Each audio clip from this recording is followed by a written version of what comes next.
En fait, ça fait 25 ans que je travaille au CHU de Québec en virologie, mais ça fait au moins 5 ans que je travaille sur le projet d'établir un laboratoire de niveau de confinement 3. Parce qu'avec les années, je travaillais avec l'influenza saisonnier qu'on voit tous les hivers, mais je me sentais un peu limité quand c'était le temps de développer des vaccins pour prévenir des pandémies. On sait que les pandémies, ça vient des souches aviaires, donc l'influenza aviaire H5N1 et H7N9. On ne pouvait pas travailler avec de telles souches dans le laboratoire de niveau de confinement 2 qu'on avait avant. Donc, il nous fallait absolument un laboratoire de confinement à sécurité maximale. Puis c'est ça qu'on a aujourd'hui.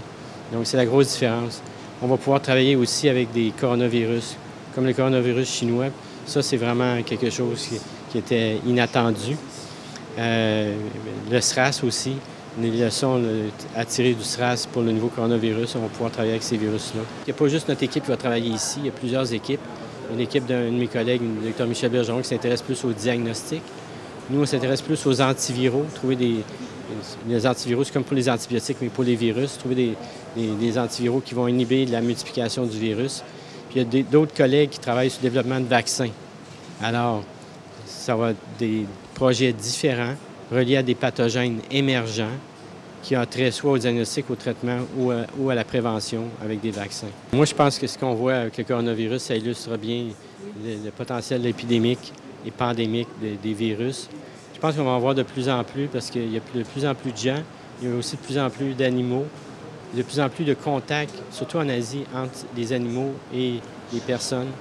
La visite de marchés d'animaux vivants est probablement un facteur de risque majeur pour le départ de plusieurs pandémies. Vous savez, ces nouveaux virus-là, la plupart du temps, au début, ce sont ce qu'on appelle des zoonoses, des virus qui sont présents chez l'animal, qui sont transmis à l'homme. Par la suite, ces virus-là mutent, s'adaptent, et là, il y a une transmission interhumaine qui s'établit. Mais au point de départ, c'est souvent des virus qui infectent des animaux qui vont sauter la barrière des espèces, infecter l'humain. Il peut y avoir des mutations qui font que par la suite, le virus est bien adapté à l'humain avec une transmission humaine soutenue.